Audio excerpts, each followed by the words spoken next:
Japan thought the Pacific was their domain, an ocean empire no one could challenge. But they didn't count on one thing: the United States Marines and their evolution into a fighting force that would rewrite the rules of modern warfare. Today, on NeoHistorica A.I., we're uncovering how the Marines turned the tide of the Pacific War, transforming from a defensive unit into an unstoppable offensive power. From the bloody beaches of Guadalcanal to the final, brutal showdown on Okinawa. This is the story of how they conquered an ocean and changed history forever. December 7, 1941, Pearl Harbor is in flames. The U.S. Pacific Fleet is crippled. Japan's military machine is running rampant, capturing territory after territory. For the Allies, it was a moment of profound shock and despair. But for the U.S. Marines, it was a call to action. They were about to embark on their first major offensive of the war, a campaign that would test their limits and set the stage for everything that was to come. Their target, a remote, jungle-choked island called Guadalcanal. Before Guadalcanal, the Marines were largely seen as a naval infantry force, tasked with defending ships and bases. The idea of them spearheading a massive offensive campaign across an entire ocean was untested. The Japanese high command certainly didn't expect it. They were busy constructing an airfield on Guadalcanal, a strategic dagger aimed at the supply lines between the US and Australia. Taking this island was not just an option. It was a necessity. On August 7, 1942, the 1st Marine Division landed. What they found was a hellish landscape of dense jungle, suffocating heat, and a relentless, unseen enemy. This wasn't the warfare they had trained for. The Japanese soldiers of the Imperial Army were masters of jungle combat, using the terrain to their advantage with deadly efficiency. The initial landing was relatively easy, but holding the airfield, which the Marines renamed Henderson Field, became a desperate struggle for survival. Night after night, the Japanese launched ferocious banzai charges, screaming as they surged out of the darkness. The Marines, outnumbered and often low on supplies, had to hold their ground. The fighting was brutal, personal, and fought at close quarters. It was here, in the mud and blood of Guadalcanal, that the Marines began to evolve. They learned to fight in the jungle, to use its cover, and to anticipate the enemy's tactics. They learned the grim calculus of attrition. The naval battles raging around the island were just as critical. The Tokyo Express, a nightly run of Japanese destroyers, constantly brought in reinforcements and shelled the Marine positions. The waters around Guadalcanal became known as Ironbottom Sound for the sheer number of ships sunk there. For months, the fate of the island hung in the balance. But the Marines held. Their tenacity was unbelievable. They endured malaria, starvation, and constant psychological pressure. By February 1943, after 6 months of relentless combat, the Japanese finally evacuated. Guadalcanal was more than just a victory. It was a turning point. It was the first time the Allies had taken territory back from Japan. It proved the Marines could not only fight, but win a prolonged offensive campaign. And most importantly, it was the birthplace of a new strategy that would define the rest of the Pacific War island hopping. The idea was simple but brilliant. Instead of taking every single fortified, Japanese island, the Allies would bypass the strongest ones, seize strategically important but less defended islands, build airfields, and then use those as bases to attack the next target. It was a strategy of strangulation, cutting off Japanese garrisons and leaving them to wither on the vine. With the success of Guadalcanal, the island-hopping campaign began in earnest. But the Japanese were learning too. They realized that trying to stop the Marines on the beaches was a losing battle against the overwhelming power of the U.S. Navy's preliminary bombardments. So they changed their strategy. They would let the Marines land, but then they would turn every island into a fortress, a death trap designed to bleed the Americans dry. The Japanese transformed entire islands into defensive nightmares. They dug miles of interconnected tunnels and caves, built reinforced concrete pillboxes hidden in the terrain, and positioned artillery to create deadly crossfires. Every ridge, every hill, every ravine became a fortified position. The goal was no longer to win, but to inflict maximum casualties, to make the price of victory so horrifyingly high that the American public would lose the will to fight. This was the brutal reality the Marines faced as they moved across the Central Pacific from Tarawa to Saipan. The Battle of Tarawa in late 1943 was a horrific wake-up call. The tiny atoll was defended by thousands of elite Japanese naval troops who had sworn to fight to the last man. Due to a miscalculation of the tides, landing craft got stuck on the coral reef, forcing Marines to wade hundreds of yards to shore under withering machine gun fire. The casualties were staggering, but the Marines adapted.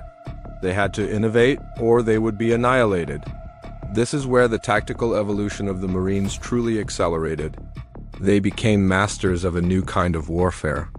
Standard infantry tactics weren't enough to clear out the fortified Japanese positions, so the Marines turned to new tools and new methods.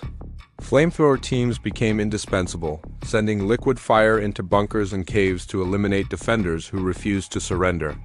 Demolition squads, armed with satchel charges, became experts at blowing up pillboxes and sealing cave entrances.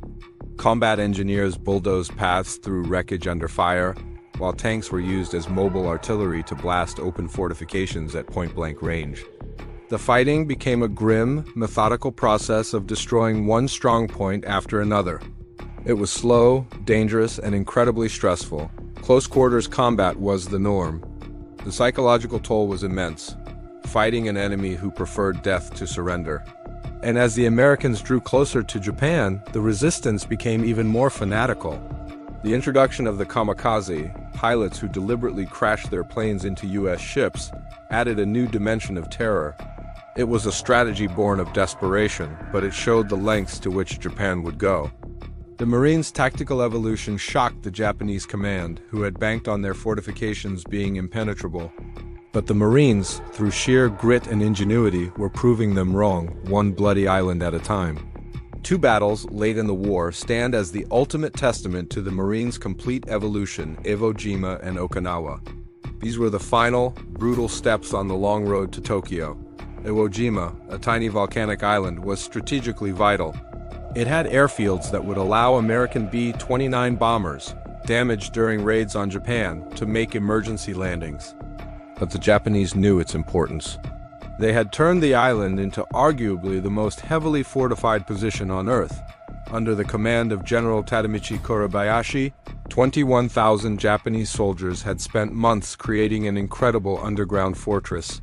They dug 11 miles of tunnels connecting over 1,500 rooms, bunkers, and artillery positions. Artillery was hidden behind steel doors, ready to roll out, fire, and then disappear back into the mountainside. The beaches were designed to be killing zones. When the Marines landed in February 1945, they stepped into a meticulously planned meat grinder. The black volcanic sand made it impossible to dig foxholes. Every inch of the island was pre-sighted by Japanese mortar and machine guns. The iconic flag raising on Mount Suribachi happened just 5 days into the battle, but the fight for the rest of the island would rage for another 31 days. It was a subterranean war fought with flamethrowers, grenades, and demolition charges in dark, suffocating tunnels. Of the 21,000 Japanese defenders, almost all fought to the death. The battle for Iwo Jima resulted in over 26,000 American casualties, including nearly 7,000 killed. It was the only battle in the Pacific where American casualties outnumbered the Japanese. Then came Okinawa, the final major battle of the war. Codenamed Operation Iceberg, it was the largest amphibious assault in the Pacific theater. Okinawa was different. It was a large, populated island, considered part of the Japanese homeland. The defenders, over 100,000 strong, used the island's rugged, hilly terrain to create a series of complex defensive lines. The fighting was some of the most ferocious of the entire war. The Japanese unleashed over 1,900 kamikaze attacks, sinking dozens of ships and causing thousands of naval casualties. On land, the Marines and the Army faced entrenched positions, brutal urban combat in cities like Naha, and the civilian population caught tragically in the crossfire. The battle lasted for 82 days and the casualties were astronomical. It was the deadliest battle of the Pacific War for the United States. Okinawa was the culmination of everything the Marines had learned. They showcased their complete mastery of amphibious assault, coordinating massive naval, air, and ground forces. Their strategic genius in breaking down the complex Shuri defensive line was a masterclass in combined arms warfare. But the cost was a horrifying preview of what an invasion of the Japanese mainland would look like, and it heavily influenced the decision to use the atomic bomb. The evolution of the United States Marine Corps during the Pacific War is one of history's most remarkable military transformations. From the desperate defense of Guadalcanal to the overwhelming offensive power demonstrated at Okinawa, they rewrote the book on amphibious warfare. The strategies and tactics they developed, island hopping, combined arms assaults, and specialized close-quarters combat techniques, are still studied in military academies around the world. Their journey across the Pacific was more than just a series of battles.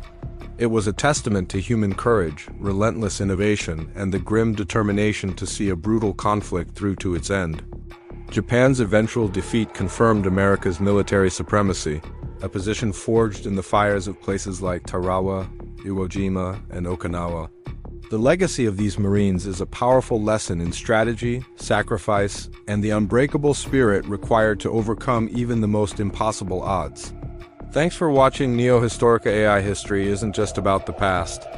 It's about the lessons that hit harder and shape our future. Subscribe and hit the notification bell for more stories of the battles and innovations that changed our world.